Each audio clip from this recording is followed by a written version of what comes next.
And I saw a sign recently that said, people who are flexible don't get bent out of shape. It reminds me kind of a team cleaning seminar I did many years ago. And I had a pretty hostile audience, to tell you the truth. They were going to tell me that backpacks just didn't work. In fact, they weren't going to tell me that. They did tell me that. Backpacks don't work. And so I had to spend quite a bit of time with a bunch of skeptics. And we went through the backpack seminar, we went through the team cleaning seminar, and at the end of the second day, they were convinced that that was the best thing they'd ever seen. And it was a large international company, and they said, we want you to come down and teach this to our people. This is wonderful stuff. And these were the same people that when we started this was like Friday, Saturday seminars, and we started Friday morning, you know, they wanted to chop my head off. The time we got through Saturday evening, they wanted me, I was their best buddy, you know. And one of the things that we did when we did the team cleaning seminars is we would explain to people that if they did our system, that they could save somewhere between 25 to 50% on their direct labor, which is a really big number.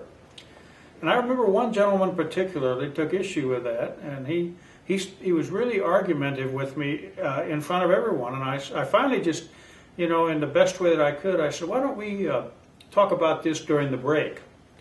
And he said, well, okay, we'll talk about it during the break. Well, the break came, and I was hoping that he kind of forgot it. But he didn't. You know, we just barely broke, and here he came walking up to the front. He said, I want to continue that discussion. Well, I didn't want to, but I did. And he said, I just don't believe I can save 25 to 50%.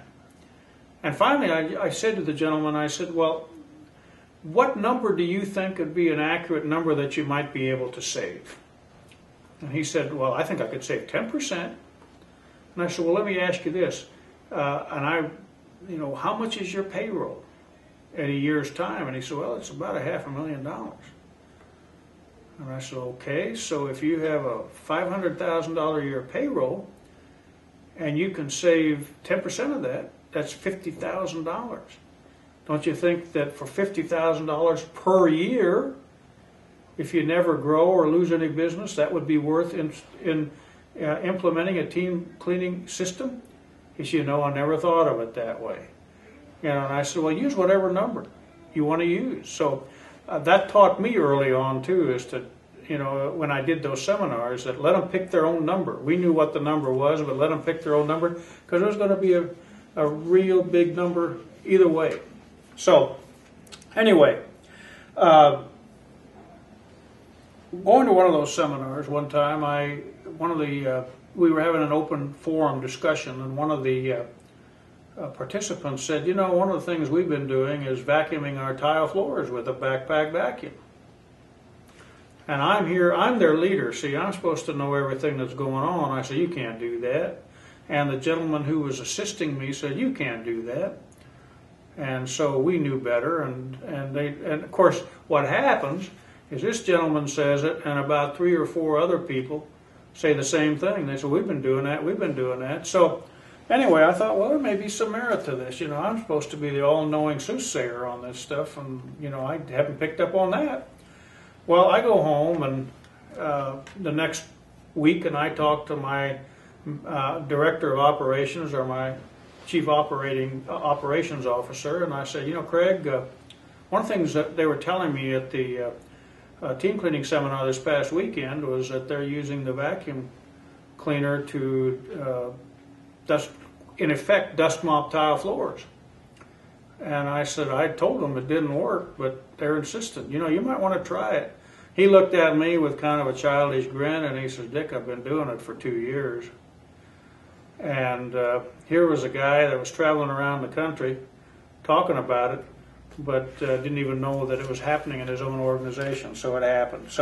But anyway, I found out down through the years that the problem with a lot of people is that it's not getting the old information, out of their brain. It's getting the new information in. In fact, I have it on my website. That it's one of the sayings I put on my website.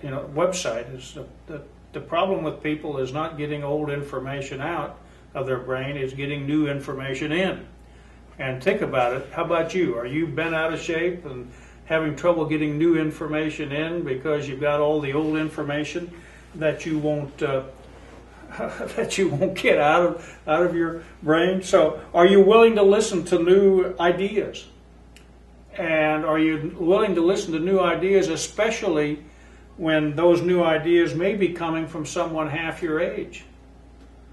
That, being the old traditionalist, older guys like me, many times we end up with a leader, we work for a leader that's maybe half our age. And are we willing to listen to those good ideas?